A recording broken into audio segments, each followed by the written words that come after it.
Selamat hari Minggu ke-16 setelah Trinitatis. Bapak, Ibu, Saudara-saudara, dan anak-anak kami yang dikasihi Tuhan kita Yesus Kristus, Immanuel, mari kita berdoa. Damai sejahtera Allah yang melampaui segala akal akan memelihara hati dan pikiranmu dalam Kristus Yesus. Amin. Firman Tuhan di minggu ini tertulis dalam 2 Samuel 9 ayat 1-8. Berkatalah Daud, "Masih adakah orang yang tinggal dari keluarga Saul?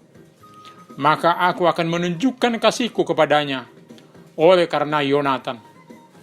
Adapun keluarga Saul mempunyai seorang hamba yang bernama Ziba.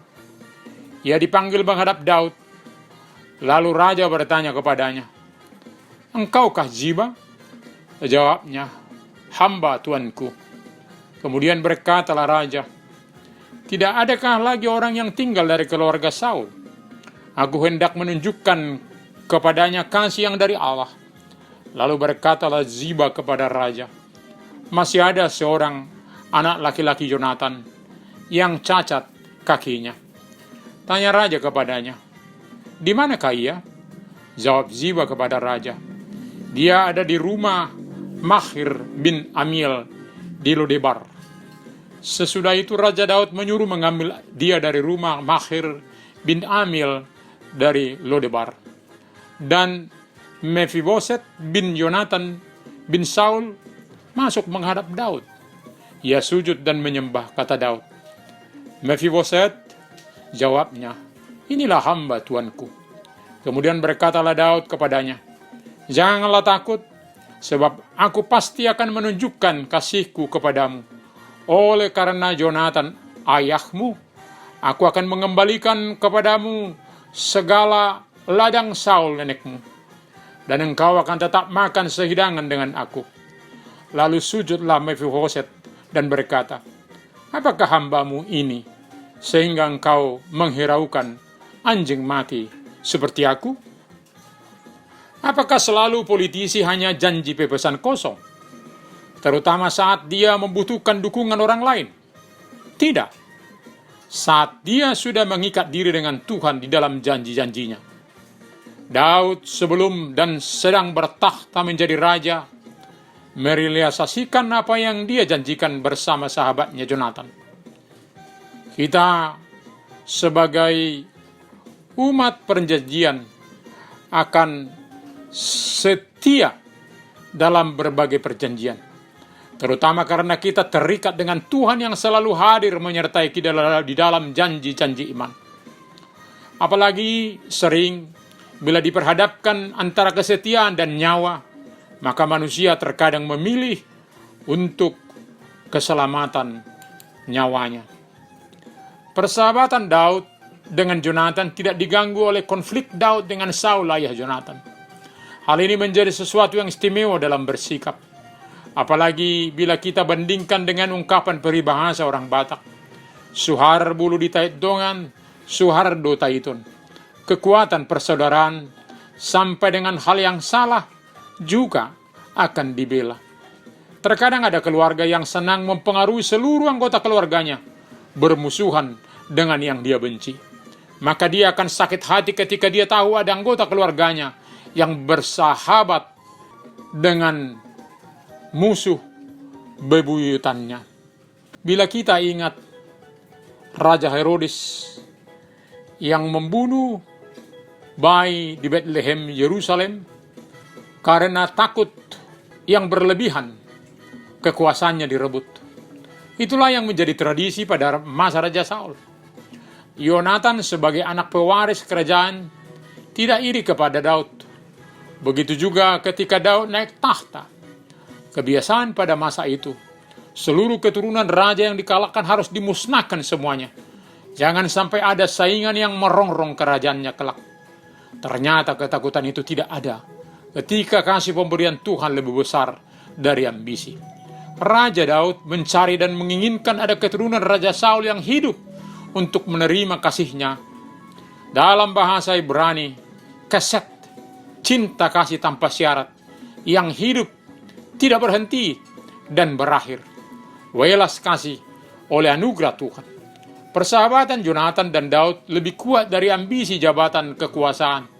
Tidak ada kasih yang lebih besar dari seorang sahabat yang rela menyerahkan nyawa bagi sahabatnya. Dan seorang sahabat menaruh kasih setiap waktu dan menjadi seorang saudara dalam kesukaran.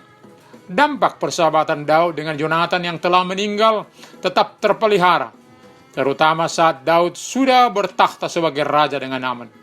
Dia berusaha mencari keluarga Saul yang hidup untuk memperoleh kasihnya oleh karena Yonatan. Saat seseorang dalam proses menjabat, terkadang ada temannya yang berseloroh berkata, "Ingat saya, kalau engkau sudah sampai di kerajaan." Hal ini diungkapkan sebab ada terkadang orang seperti kacang lupa akan kulitnya saat tiba menikmati kekuasaan. Ziba, hamba Raja Saul, diminta untuk memberitahu hal yang diperlukan Daud. Lalu dilaporkan bahwa masih ada keluarga Saul yang hidup, yakni anak Yonatan, Mephiboset, yang cacat kakinya. Apakah ungkapan realitas anak Yonatan yang disabilitas menghentikan Daud untuk memberikan kasihnya? Ternyata tidak. Disabilitas tidak menjadi penghalang untuk memperoleh kasih. Mephiboset dijemput menghadap Daud dan menyembah sang raja, serta mendapat kasih Daud oleh karena Yonatan. "Janganlah takut, sebab aku pasti akan menunjukkan kasihku kepadamu oleh karena Yonatan ayahmu. Aku akan mengembalikan kepadamu segala ladang Saul, nenekmu, dan engkau akan tetap makan sehidangan dengan aku." Salah satu wujud keset adalah rasa aman yang menyehatkan, sebab diberi perlindungan dengan ungkapan, "Jangan takut, tenanglah." Kemudian dilanjutkan dengan kebebasan yang lain, yakni boleh bekerja dengan mengembalikan milik Saul yang pasti banyak jumlahnya, sekaligus sehidangan bersama raja sebagai pernyataan bahwa dia adalah keluarga raja, statusnya jelas. Ada seorang pengusaha pernah berkata, "Saat perpuluhan masih puluhan juta, saya biasanya ringan dan gampang memberikannya. Tetapi saat mulai ratusan juta, sepertinya hati mulai berdebat, dan tangan ini berat menyerahkannya." Raja Daud tidak berat mengembalikan milik Saul, sebab kasih sudah menguasainya, lebih dari harta benda. Daud tidak membuat kamuflase. "Kamu kan disabilitas, siapa nanti yang akan mengerjakannya? Biarlah ladang nenekmu saya yang mengelola, nanti kita bagi untung." Tetapi tegas dikatakan, "Segala ladang nenekmu dikembalikan kepadamu." Mephiboset sujud berterima kasih. "Apakah hambamu ini sehingga engkau menghiraukan anjing mati seperti aku?" Dia tidak merasa siapa-siapa, maka dia dapat bersyukur. Bukan menyombongkan diri sebagai cucu raja, anak Yonatan, sahabat raja baru. Jadi dalam kehidupan ini selalu bertemu orang yang rendah hati dengan orang yang rendah hati pula. Dalam diri Mephiboset tumbuh kasih kepada Raja Daud. Hal ini juga berdampak baik untuk pemulihan dirinya, sehingga dimampukan Tuhan untuk boleh mengasihi dirinya walaupun disabilitas.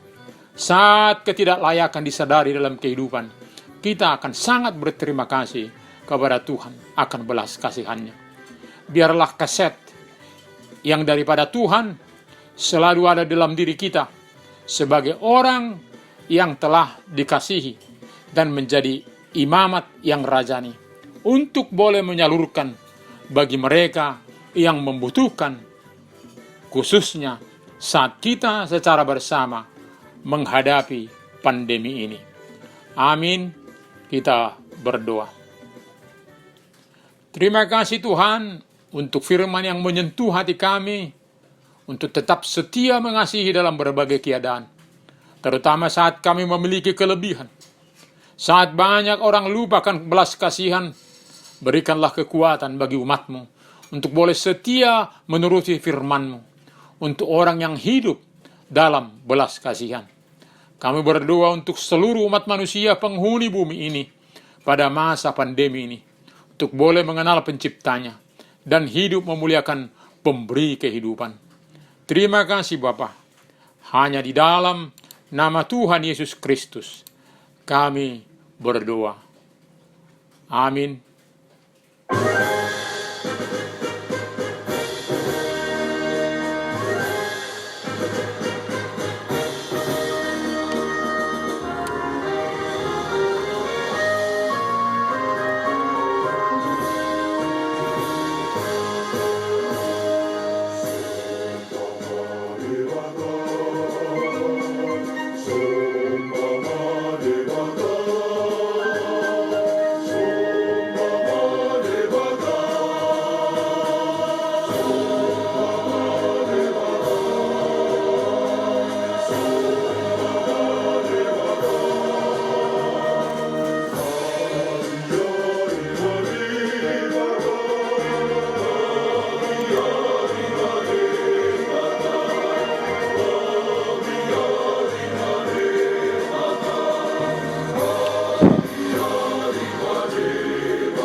Terimalah berkat Tuhan.